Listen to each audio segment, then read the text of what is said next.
Hello दोस्तों, welcome to मानवी financial. कैसे हैं आप सब? आई होप आप अच्छे से लर्न कर रहे होंगे, ट्रेड अच्छे से सीख रहे होंगे और आपको इंटरेस्ट आने लगा होगा कि किस प्रकार से ट्रेड करना है और हमें किस प्रकार से आगे चीज़ें सीखनी है। आज दोस्तों हम जिस विषय पे बात करने वाले हैं, जिस टॉपिक को समझने वाले हैं, सपोर्ट रेजिस्टेंस, बहुत ही इम्पोर्टेंट टॉपिक है। तो आप थोड़ा सा फोकस रख के समझिएगा। अगर ये चीज़ आपको एक बार समझ आ जाती है तो बहुत ही आपको मदद मिलेगी आगे ट्रेड करने में और प्रॉफिटेबल रहने में। ज़्यादातर जो रिटेल क्लाइंट्स हैं इस टॉपिक को इग्नोर कर देते हैं और जो उनका पेशेंस होता है उसको लूज़ कर देते हैं। सपोर्ट रेजिस्टेंस पे ट्रेड जहां एंट्री करनी होती है एक्चुअल में, वहां पे वो ट्रेड नहीं कर पाते और मार्केट के इन्फ्लुएंस में गलत जगह पे ट्रेड करते हैं।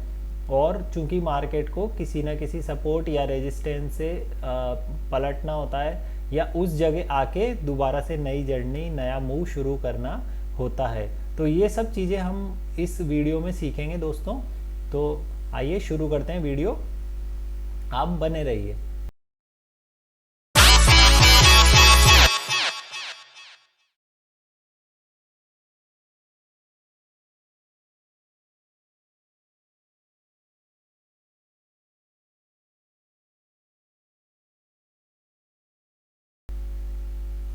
दोस्तों, सपोर्ट रेजिस्टेंस को समझने से पहले दो चीज़ें मैं आपको पहले समझाना चाहता हूं, क्योंकि ये भी हमारे सपोर्ट रेजिस्टेंस में काम आने वाली हैं और ये आज तक आपको किसी ने नहीं बताया होगा या आपको ये चीज़ें नहीं देखने को मिलेगी।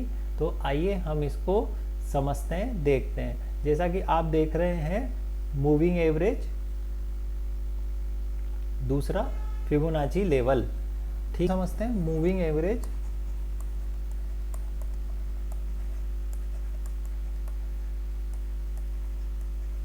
मूविंग एवरेज क्या है दोस्तों? जैसा कि आपने नाम से इसको हमें समझ आ रहा है कि जो चीज़ मूव हो रही है जिस हिसाब से, उसके एवरेज को हम ट्रैक करते हैं। इसमें क्या ट्रैक करते हैं? हम प्राइस को ट्रैक करते हैं। प्राइस सपोज कीजिए यहाँ गई, यहाँ गई, यहाँ गई, यहाँ गई, इस प्रकार से प्राइस किसी एक मूवमेंट में चल रही है। हम मानते हैं ये 100 रुपीज़ है, ये वापस 90 रुपीज़ है, ये 120 रुपीज़ है, ये 98 है, ये वापस से 130 है और ये मान लीजिए इस प्रकार से ये प्राइस ऊपर नीचे जाती जा रही है। अगर हम इसमें एक मूविंग एवरेज निकालना चाहें तो आपको सबको सिंपल फॉर्मूला पता है मूविंग एवरेज का क्या होता है। इन सारे डेटा को जोड़ के इसमें इनकी क्वांटिटी का डिवाइड हम कर देंगे। तो यहाँ पे इसका मूविंग एवरेज कैसे निकालेंगे हम?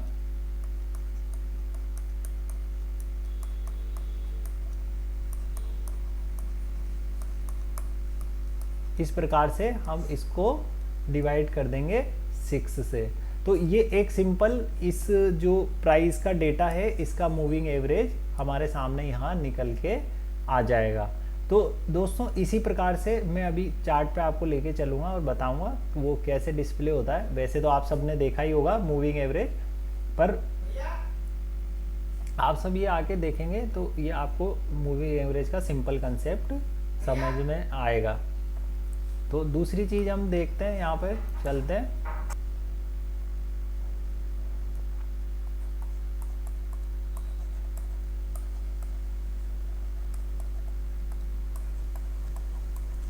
फिबोनाची लेवल दोस्तों, इसके बारे में आप गूगल करेंगे ज़्यादा आपको और अच्छे से समझ में आएगा। पर ये एक नेचुरल है और पूरे वर्ल्ड में जो भी हमारा ब्रह्मांड है, सृष्टि है, उसमें सब जगह आपको नेचुरल नंबर ये देखने को मिलेंगे। फिबोनाची लेवल उसे हम बोलते हैं। तो ये क्या होता है, कुछ इस प्रकार से ये नंबरिंग है जो आपको रेंडमली हर किसी जगह पे देखने को मिलेंगी हमारे वॉल ग्लोबल ब्रह्मांड में।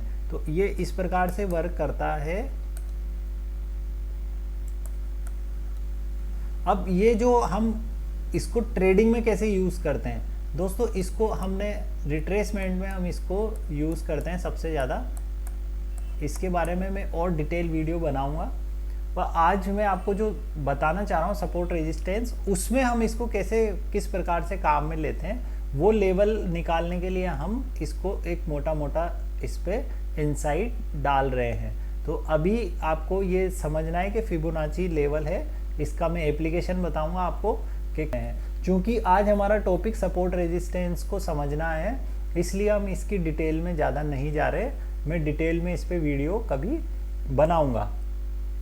तो आज आपको ये समझना है कि फिबोनाची लेवल का यूज़ हम कैसे करते हैं सपोर्ट रेजिस्टेंस के लिए, और हमारा मूविंग एवरेज का यूज़ हम कैसे करते हैं।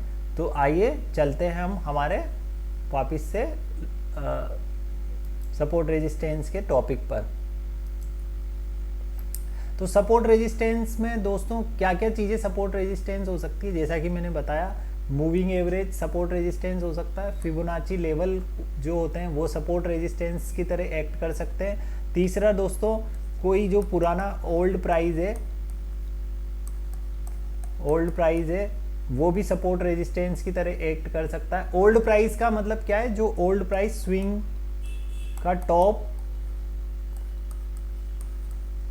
और बॉटम जो बना हुआ है चार्ट पे, वो भी सपोर्ट रेजिस्टेंस का काम कर सकता है। तो इसे हम आइए देखते हैं, चार्ट पे चलते हैं और ये सारी चीज़ों को हम समझने की कोशिश करते हैं। तो दोस्तों जैसा कि आप सिंपल ये चार्ट देख रहे हैं,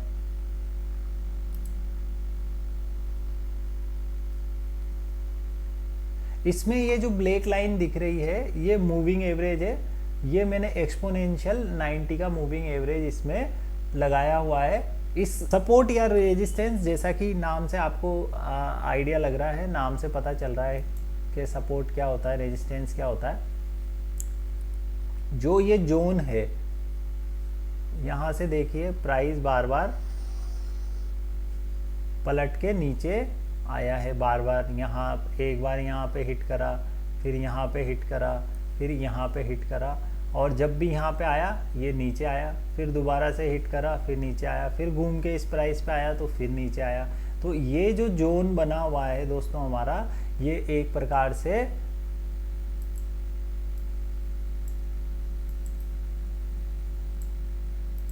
ये हमारा एक प्रकार से क्या बना हुआ है, रेजिस्टेंस। जैसा कि आपको नाम से पता चल रहा है, रेजिस्टेंस मतलब विरोध। यहाँ पर इसको प्राइस को विरोध मिल रहा है, यहाँ से इसको सेलर मिल रहे हैं कि ये प्राइस यहाँ से ऊपर नहीं जा पा रहा है। तो इसका मतलब क्या है दोस्तों, ये एक तरह से जोन है, या ये वो प्राइस लेवल है जहाँ लोगों को लगता है कि प्राइस इससे ऊपर का इस वक्त जब ये बन रहा है, इस वक्त प्राइस इससे ऊपर जस्टिफाई नहीं करते हैं। तो ये हमारा एक प्रकार से रेजिस्टेंस डेवलप हो जाता है। और ध्यान रखिए दोस्तों, ये हमेशा एक जोन होता है, ना कि कोई एक प्राइस लेवल होता है। सिंगल प्राइस लेवल पॉइंट ये रेजिस्टेंस नहीं होता है, हमेशा ये एक जोन होता है, जोन की तरह बना हुआ होता है।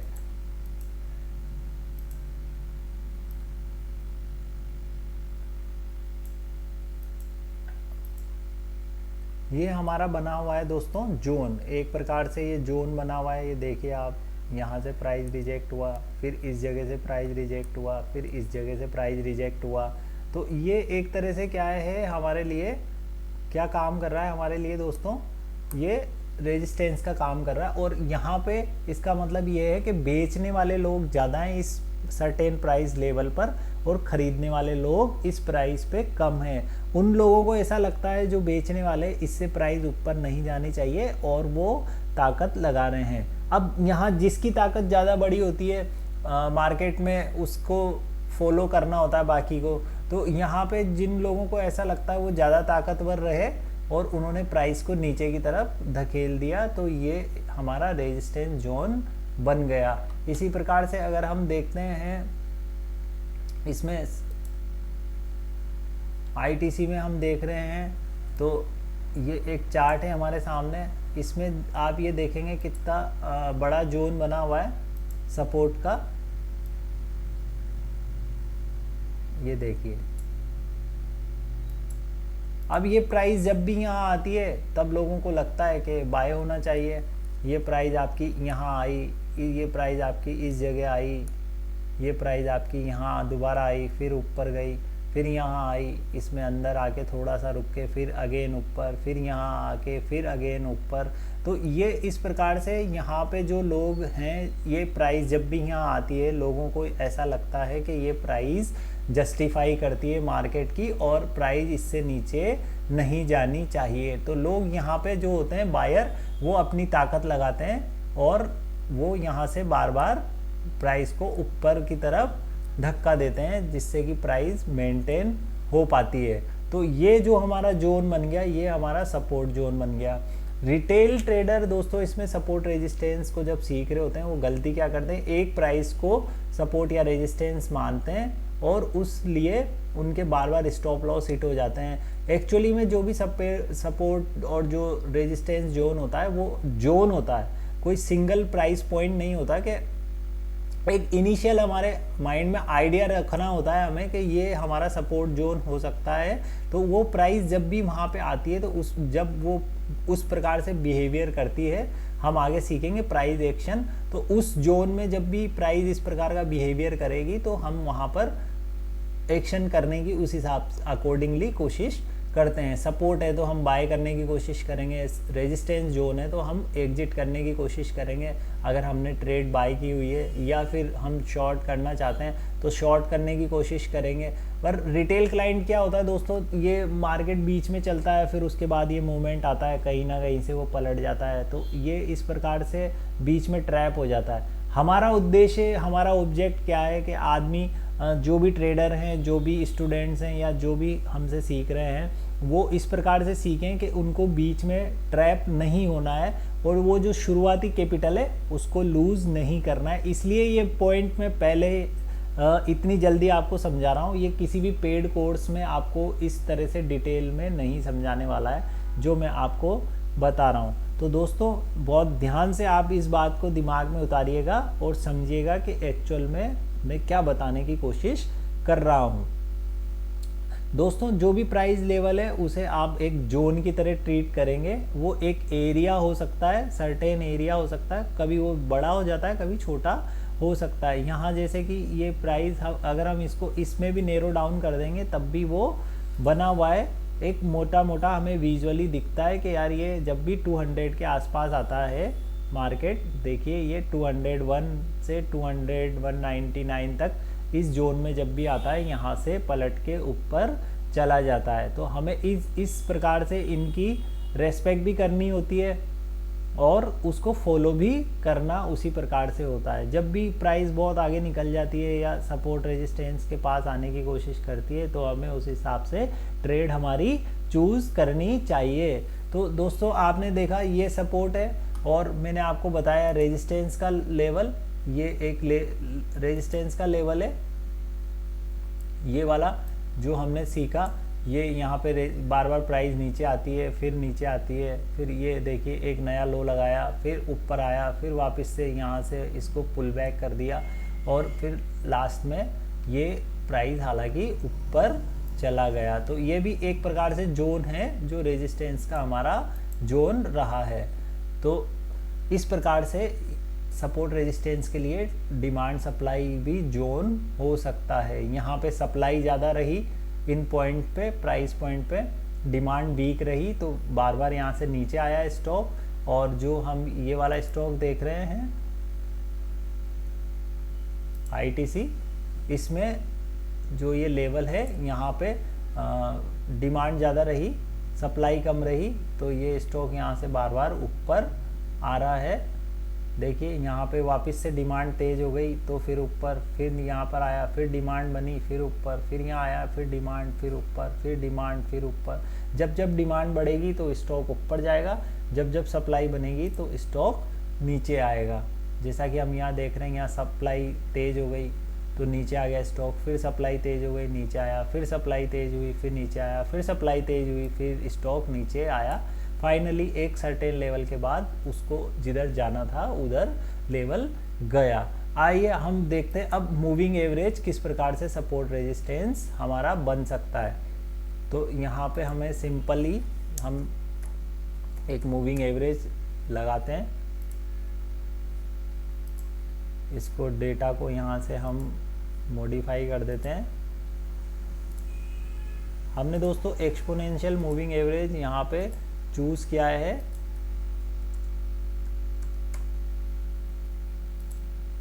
और देखिए दोस्तों, ये जो आप देख रहे हैं मूविंग एवरेज किस प्रकार से सपोर्ट रेजिस्टेंस बना देता है। तो ये आप देखिए यहाँ पे जो ये हमने लगाया 90 डेज का मूविंग एवरेज, उससे यहाँ पे प्राइस ने बाउंस बैक किया, मतलब यहाँ पे डिमांड जनरेट हुई है। फिर अगेन यहाँ पे डिमांड जनरेट हुई है। तो ये मूविंग एवरेज को सपोर्ट बनाते हुए ये स्क्रिप्ट आगे बढ़ रही है।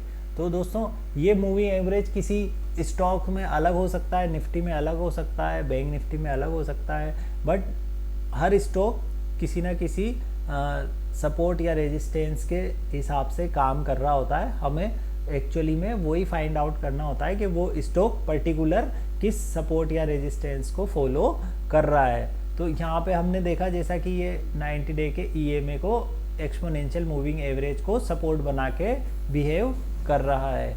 इसके बाद हम आते हैं नेक्स्ट चार्ट पे। यहाँ पे हम देखेंगे कि फिबोनाची का लेवल क्या होता है। जैसा कि मैंने आपको बताया ये फिबोनाची के लेवल है। यहाँ से हमने उठाया, इस मूव को हमने अगर ट्रैक किया, ये हमने लो माना, ये हमने हाई माना। इसको मैं आपको अगेन ड्रॉ करके बता देता हूँ। यहाँ पे आपको मिलेगा फिबोनाची, यहाँ पे हमने लो माना और इसको हम राइट क्लिक करते हुए रखेंगे माउस को, और ऐसे जो हाई है लो पॉइंट से हाई पॉइंट तक हम इसको लेके जाएंगे हमारे कर्सर को, माउस को लेफ्ट क्लिक दबाए हुए। तो ये इस प्रकार से एक पूरा क्राइटेरिया जोन बन जाएगा। अब यहाँ पे फिबोनाची का मतलब क्या है, ये लिखा 23.7 जो हमने देखा था दोस्तों हमारे पहले शीट पे, उसके बाद 38, उसके बाद 50, फिर 61.8 और फिर लास्ट में 78.6। इसका मतलब क्या है दोस्तों, इसका मतलब ये है कि जब प्राइस हम जो यहाँ तक पहुँच गए हैं एक बार, उसके यहाँ पहुँच गए, तो ऐसा तो है ही नहीं कि प्राइस ऊपर से ऊपर चलती जाएगी। प्राइस हमें पता है मार्केट का बिहेवियर कैसे रहेगा, हमने सीखा है ट्रेंड, जब हमने सीखा था ऊपर नीचे ऐसे करके ही चलता है। तो ये जब नीचे आएगा तो कहाँ तक, किस लेवल तक आ सकता है। तो जब स्टॉक अच्छी तेज़ी में होता है तो वो ये लेवल जो होता है 23 वाला लेवल, उसको अच्छे से फॉलो करता है। इसने देखिए एक बार यहाँ पे आया और यहाँ से अपसाइड मूवमेंट दिखा। ये जो 50% का हमारा लेवल है, इसको हम बोलते हैं 50% का फिबो लेवल। यहाँ पर आया और यहाँ पर इसने एक्शन जनरेट किया, यहाँ से इसने इसको रेस्पेक्ट दिया इस प्राइस को। अब यहाँ पे देखिए दोस्तों कोई पुराना रेट है नहीं, तो इसलिए इसको फिबोनाची को इसने रेस्पेक्ट किया। ये भी कितना अच्छे से फॉलो कर रहा है मूविंग एवरेज। ये कोई स्टॉक है सन फार्मा, ये आया, इसने यहाँ इस स्टॉक को इस मूविंग एवरेज से शुरुआत करी, फिर दोबारा जब इस मूविंग एवरेज पे आया तो फिर अगेन से सपोर्ट बना, फिर जब इस मूविंग एवरेज पे आया तो फिर इसने 1-2 दिन 3 दिन यहाँ पे एक्शन करा और फिर रिज्यूम अपनी ट्रेडिंग को इसने वापस से शुरू कर दिया और फिर अब ये इसके सपोर्ट से आगे बढ़ रहा है। तो दोस्तों मूविंग एवरेज से सपोर्ट रेजिस्टेंस बताया मैंने आपको, फिबोनाची से सपोर्ट रेजिस्टेंस बताया और डिमांड एंड सप्लाई जोन से मैंने आपको बताया। तो कई बार दोस्तों क्या होता है कि हम रिटेल कस्टमर इसमें ट्रैप हो जाते हैं और गलत लेवल पे ट्रेड कर लेते हैं। हमें इंतज़ार करना चाहिए कि रेट अपने सपोर्ट पे आए, वहीं हमें बाय करना है और एग्जिट करने के लिए हमें अगर कोई रेजिस्टेंस भी प्रकार का, तो हमें वहाँ पे एग्जिट करना चाहिए। दोबारा री एंट्री के लिए हमें एक सपोर्ट का वेट करना चाहिए, जिससे कि हम बार बार ट्रेड में लॉस खाने से बच सकें। तो आई होप दोस्तों आपको ये कंसेप्ट समझ में आया होगा। अगर किसी भी प्रकार की आपकी कोई क्वेरी है तो आप मुझे नीचे कमेंट करके बता सकते हैं, मैं उस क्वेरी को सॉल्व करने की पूरी कोशिश करूँगा। आज के लिए दोस्तों इतना ही, हम नेक्स्ट वीडियो में मिलेंगे। वहाँ पे हम इसके बारे में और डिटेल जानकारी करेंगे कि किस प्रकार से सपोर्ट रेजिस्टेंस बिहेवियर करते हैं और हमें क्यों इनके लिए वेट करना बहुत ज़रूरी हो जाता है। थैंक यू दोस्तों।